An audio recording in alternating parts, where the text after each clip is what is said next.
What's up everybody, I'm Seth Fowler and today I'm reviewing the brand new Adidas Ultra Boost 19.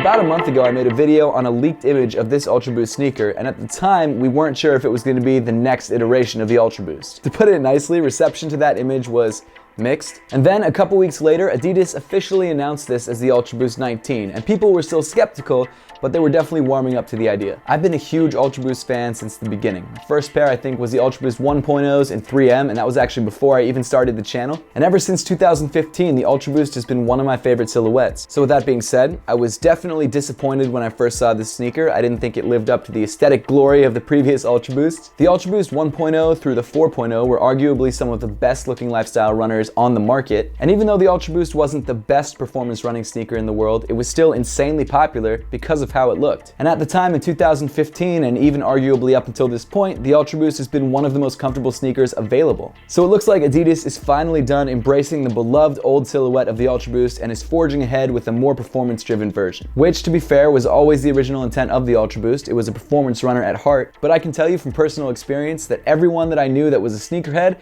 had a pair of Ultra Boosts, and I can tell you they didn't have it for running, they had it because it looked good. So without further ado, let's jump into the new chapter of the Ultra Boost, the Ultra Boost 19.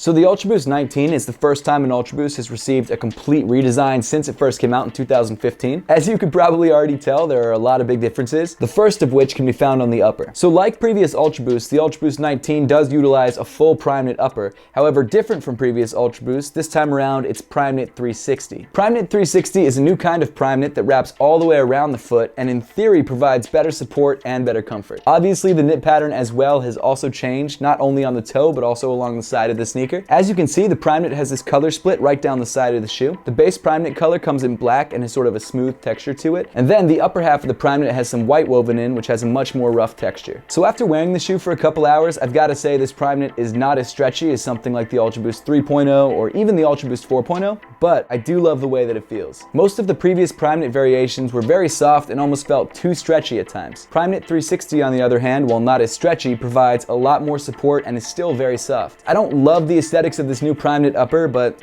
feels great on foot. One thing I really loved about previous primeknit uppers is that they were all very breathable. The primeknit 360 is noticeably less so than previous Ultra Boost knits, however it's still a knit, so it's still going to be pretty breathable. You've probably noticed by now these red lines that run across the toe and also run across the midfoot of the sneaker. These red accents are woven into the primeknit and seem to indicate where there's a little bit more support in the primeknit, essentially meaning it's just a little bit less stretchy in these areas. As you continue back on the sneaker, you get to my absolute least favorite part of the shoe, and that's this clear mesh midfoot cage. To be completely honest with you guys, and I know this is purely from a visual point of view, but this material looks cheap. It's most likely not cheap at all, but I just really dislike the way this looks. It's just so big and just like stamped right in the middle of the shoe.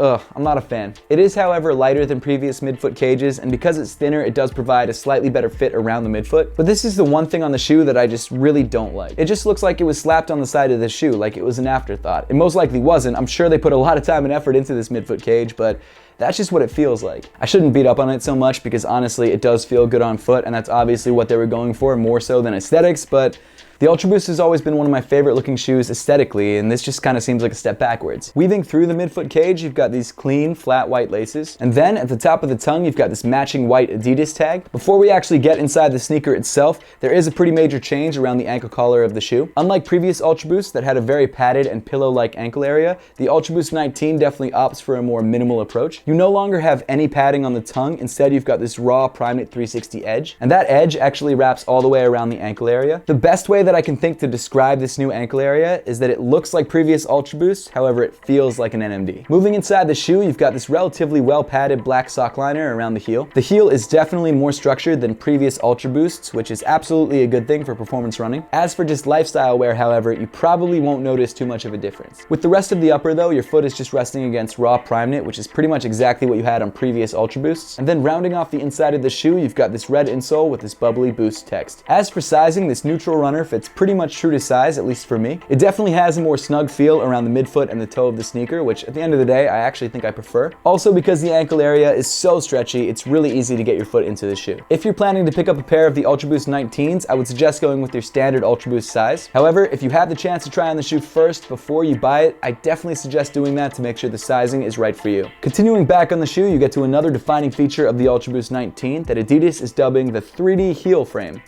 Don't know why they couldn't have just called it a heel cup, but it is what it is. If you didn't already know, this initial launch colorway is dubbed the Red Laser colorway, most likely due to the fact that it's got this light bike track sort of situation going on around the heel of the shoe. The most interesting thing about this 3D heel frame, or I'm just gonna call it a heel cup, it's a heel cup, is that it doesn't have a center. All of the heel support comes from this outer rim, which actually spills over onto the midsole. It's an interesting look, but not one that I love. I definitely prefer the filled in heel cup, but now that I have it in hand, I like it more than I thought I would. Moving around to the back of the shoe, you've got this new Ultra Boost branding, which is now embossed off the sneaker on the back of the shoe. The heel of the shoe kind of reminds me of a tiki mouth.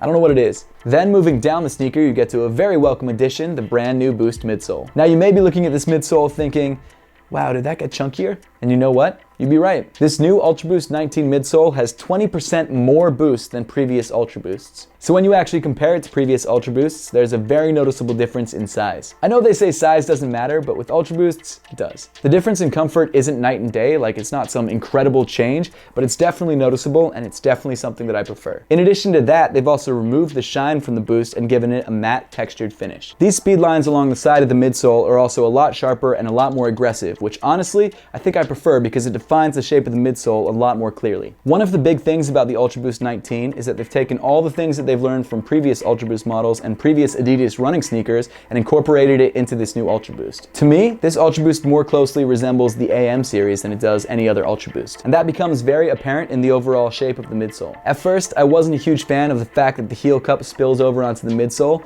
but once I actually got a chance to wear the shoe around, I realized that it does actually provide a lot more stability in the heel. It really keeps you from sliding around on the heel of the shoe and really keeps the Boost from being too mushy, which I really appreciate. Finally, moving to the bottom of the sneaker, you've got this black Continental rubber outsole that was taken from the AM Speed Factory series. It kind of feels a little bit smoother than regular Ultra Boost outsoles, and honestly, I slipped around a little bit when I was walking around the city, but it wasn't anything too major. And then rounding off the bottom of the shoe, you've got this new torsion spring in the midfoot, which helps prevent torsional twisting, and also, apparently according to Adidas, helps propel you forward. Overall, the Ultra Boost 19 might not be the shoe that we want, but it's the shoe that we deserve. By that I mean, it's not the best looking shoe in the world, but it's definitely a step forward when it comes to Ultra Boost performance. So far, from what I've felt, the Ultra Boost 19 seems like a pretty good neutral running sneaker. I will definitely be coming out with a more long-term performance running review of this sneaker, so if you guys want to see that, make sure to leave a comment in the comment section down below. The Ultra Boost 19 released in very limited quantities on December 15th for 180 bucks, and if you're looking to grab a pair for yourself, it re-releases in February 2019. But that pretty much wraps up the review for today. Now, I would love to know your thoughts on the Ultra Boost 19 and whether you're planning to pick up a pair when they re-release in February. So of course, make sure to leave those comments in the comment section down below. And as always, thank you so much for watching. Please make sure to give this video a thumbs up if you liked it, subscribe down below if you haven't yet, and I'll see you all in the next one.